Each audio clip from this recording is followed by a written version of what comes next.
Klik dulu tombol subscribe, jangan lupa nyalakan loncengnya supaya gak ketinggalan updatean selanjutnya. Nini Pelet. Nini Pelet. Nini Pelet.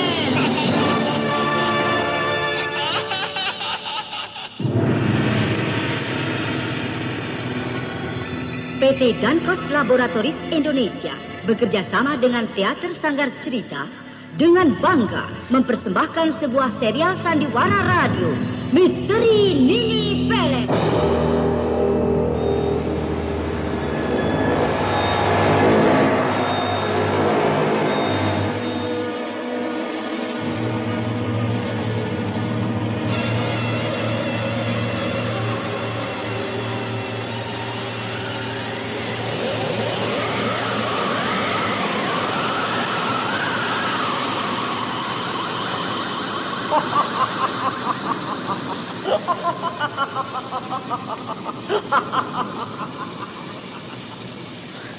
Restu, makhluk apa itu? Mengerikan sekali. Dia berubah menjadi makhluk api. Setiap makhluk setan atau jin memang bersumber dari api. Aku harus berhati-hati. Dengan cara apa kau akan mengusir makhluk itu? Apakah kau akan bertarung? Aku terpaksa, Nilam. Aku akan bertarung dengan caraku sendiri.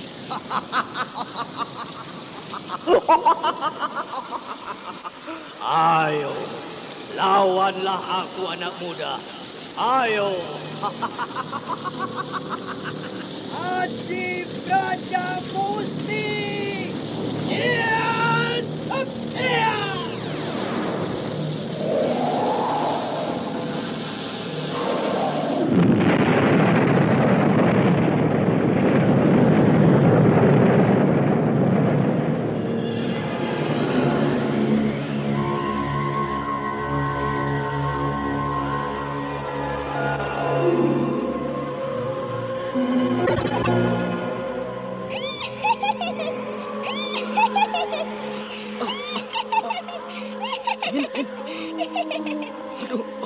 Min, ada suara orang tertawa.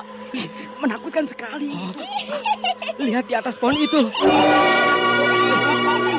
Kuntilanak.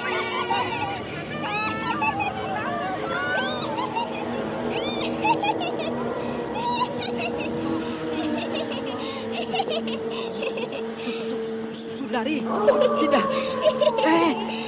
Dia terbang melayang-layang ke arah kita. Tidak. Jangan diapa-apakan kami.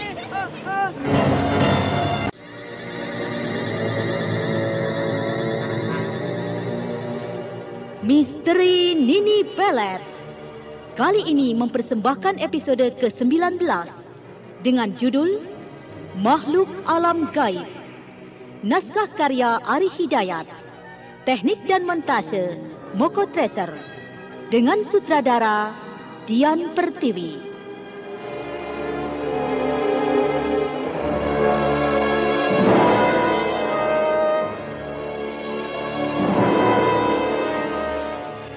Makhluk Alam Gaib. Sebuah kisah mendebarkan tentang malapetaka di sebuah desa yang disebabkan karena hadirnya makhluk yang berasal dari alam gaib.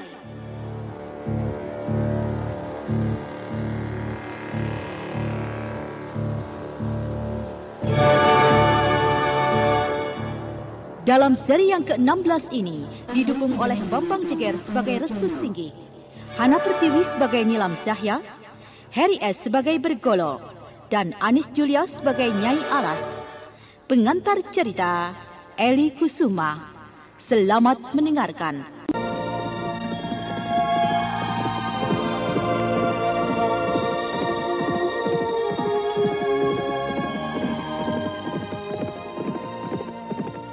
Kuda yang ditunggangi Restu Singgih dan Nilam Cahya melaju di sebuah jalan yang sunyi dan tenang yang kanan kirinya membentang persawahan. Sementara matahari pagi semakin terang bersinar, mereka terus melarikan kudanya dengan cepat.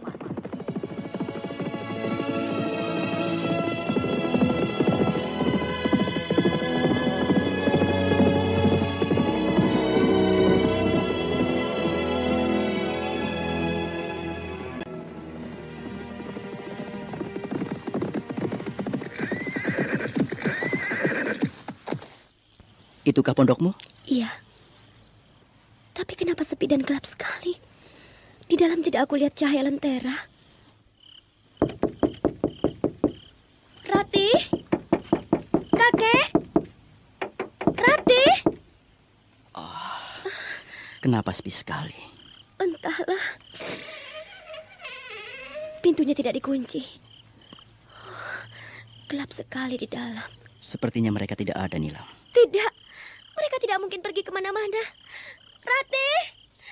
Kek? Di mana kalian? Ini ibu datang, nak. Ibu pulang, anakku.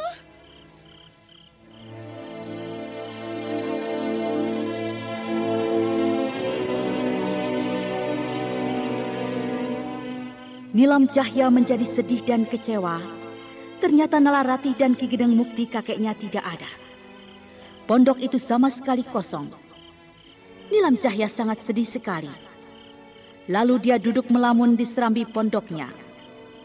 Nilam Cahya terus merenung. Air matanya muncul dan bergulir di antara kedua pipinya.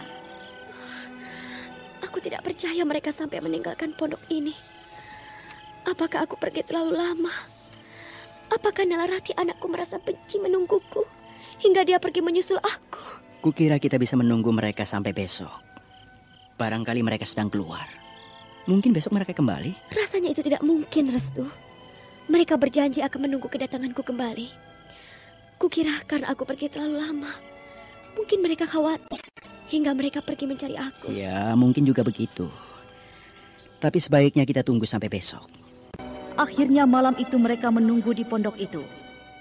Dan sampai tengah malam, Nilam Cahya masih saja merenung di serambi pondoknya. Aku mengerti perasaanmu, Nilam. Kita harus bersabar. Aku pun ingin bertemu kakekmu Ki Gedeng Mukti. Karena dia pun adalah guruku juga. Aku tidak percaya mereka akan kembali lagi ke pondok ini. Mereka pasti sudah pergi jauh meninggalkan pondok ini. Aku bersalah. Aku bersalah pada anakku. Rati pasti marah padaku. Anak itu pasti membenci aku. Dia pasti merasa dibohongi olehku. Karena aku meninggalkannya sangat lama. Aku menyesal. Aku bersalah. Tidak. Rati. Maafkan ibu, anakku. Maafkan ibu, Rati. Nilam. Nilam. Sadar. Sadarlah. Tenang, Nilam. Aku harus bertemu anakku, Restu. Aku harus bertemu anakku. Nilam. Rati. Nilam. Sabar. Sadarlah.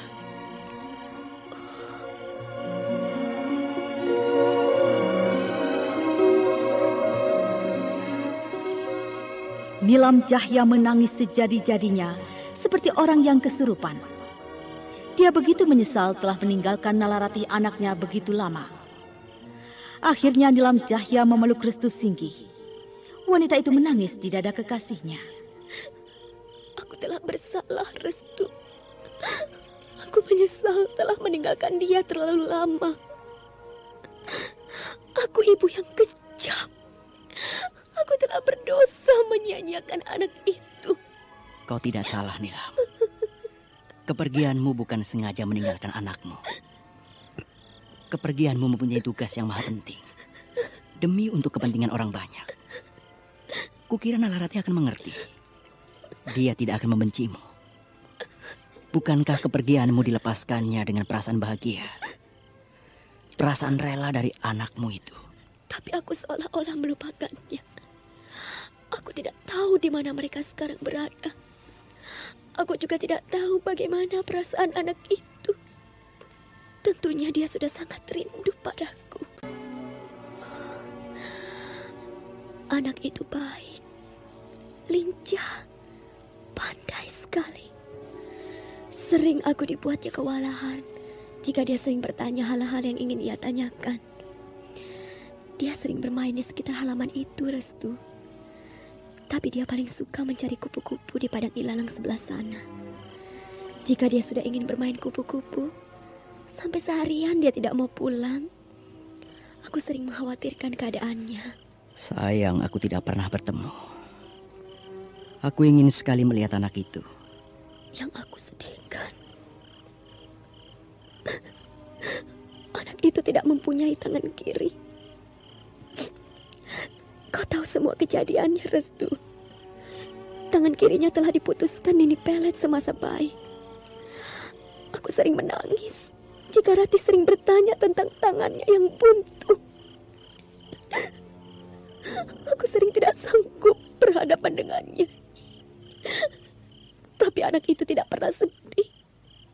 Dia tidak pernah menangis. Malah dia selalu riang bahagia. Walau dia tahu lengan kirinya buntu.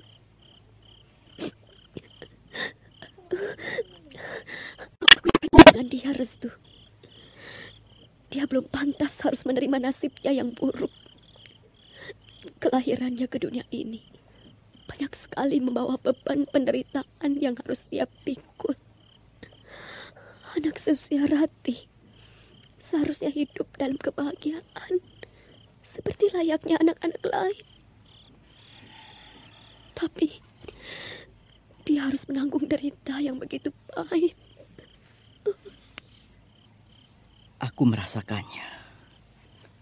Aku merasakannya segala apa yang dia derita. Tapi semuanya sudah takdir.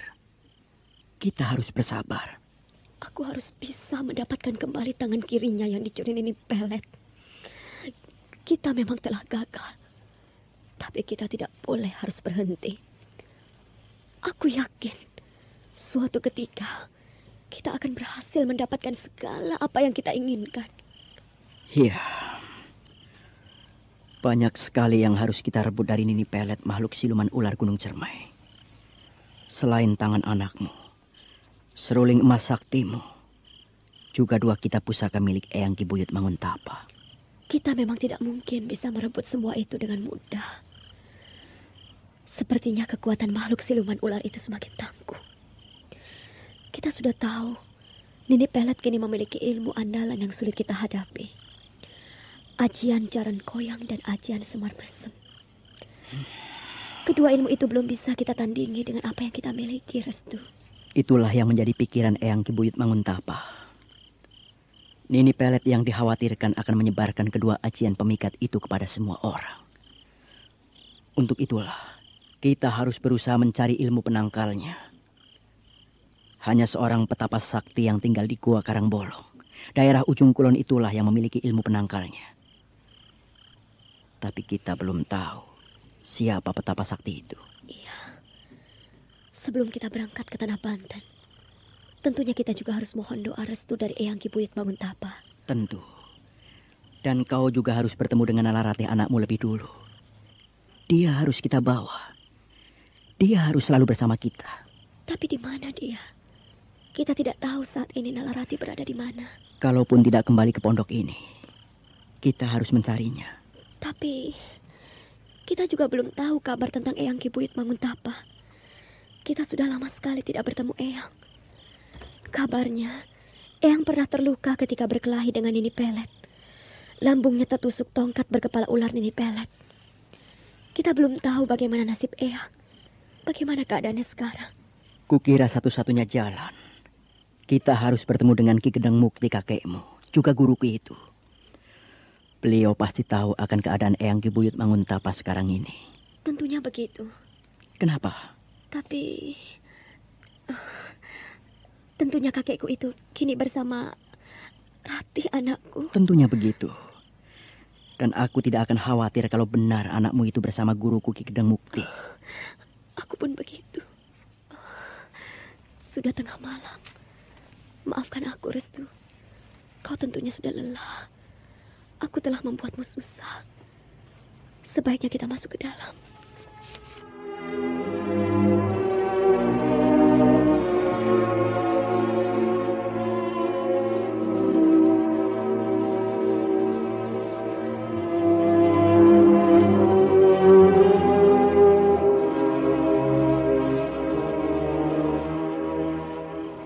Sementara malam terus merayap jauh. Kita tinggalkan Restu Singgih dan Nilam Cahya di pondok itu. Kini kita melihat ke daerah kuburan tua tempat Bergolo tinggal. Kakang Bergolo, mau kemana malam-malam begini? Apakah kau lupa? Malam ini adalah malam Jumat Kliwon. Aku harus datang ke kuburan tua itu. Aku tidak ikut, Kakang. Aku akan menunggu di sini. Terserah padamu. Aku harus berangkat sekarang. Aku pergi dulu, Nyai. Iya, hati-hati Kakang Bergolo. Jangan terlalu lama perginya. Iya, aku pergi dulu, Nyai. Kenapa perasaanku tiba-tiba tidak enak sekali? Aku merasa diriku sepi sekali. Kenapa tadi aku tidak ikut saja dengan Kakang Bergolo? Tentunya aku tidak merasa kesepian dan takut begini.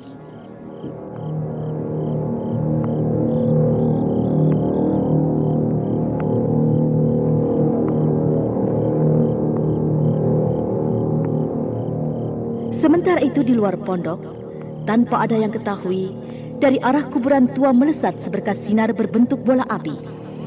Sinar berbentuk bola api itu kemudian jatuh tepat di depan pintu pondok Bergolo. Sinar itu menjelma menjadi gumpalan asap merah. Asap itu bergulung-gulung membentuk sosok makhluk raksasa. Dan saat berikutnya, tiba-tiba di depan pintu pondok itu sudah berdiri sosok laki-laki bungkuk menyerupai Bergolo. Manusia itu adalah jelmaan dari makhluk alam gaib yang menyamar Bergolo.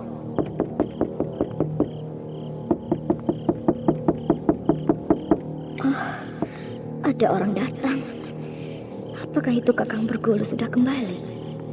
Tapi tidak, Kakang Bergolo baru saja pergi. Bagaimana mungkin dia begitu cepat kembali? Atau jangan-jangan itu arwah gentayangan Sundari lagi yang datang. Tapi aku penasaran. Kali ini dia mengetuk pintunya lebih lama. Mungkin juga itu Kakang Bergolo yang datang. Biar aku lihat saja. Siapa itu? Siapa? Kaukah Kakang Bergolo? Kakang?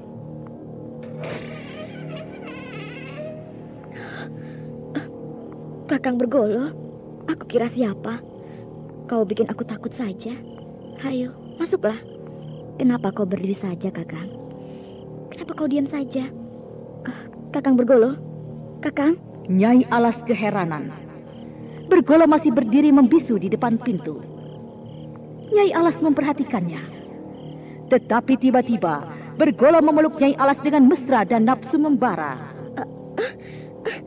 Kenapa jadi begini, Kakang? Sabarlah, jangan kau peluki aku begini. Lepaskan, Kakang. Kita masuk ke kamar. Lepaskan dulu, Kakang.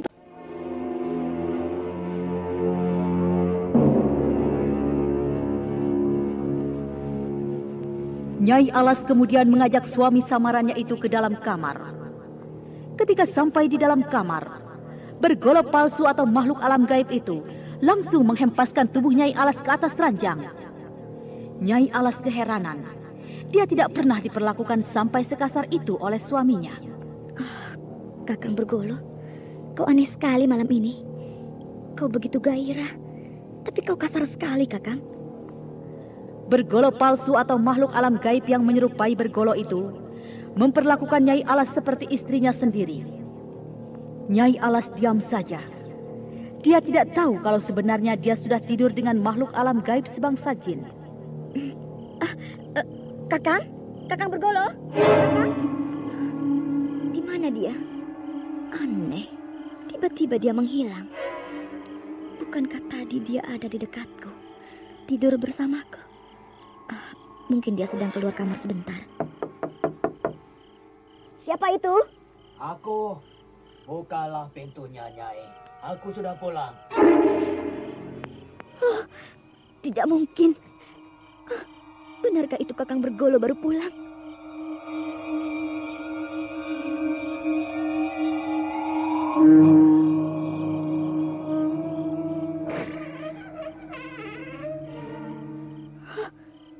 Kakang Bergolo?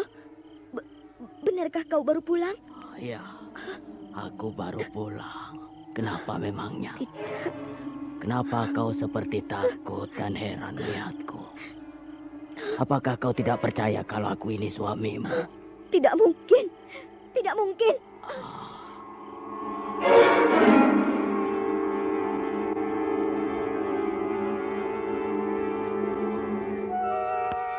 Bagaimanakah kisah selanjutnya? Nah, saudara pendengar, ikutilah lanjutan serial misteri Nini Pelet yang dipersembahkan oleh PT Dankos Laboratoris Indonesia di radio kesayangan Anda. Sampai jumpa.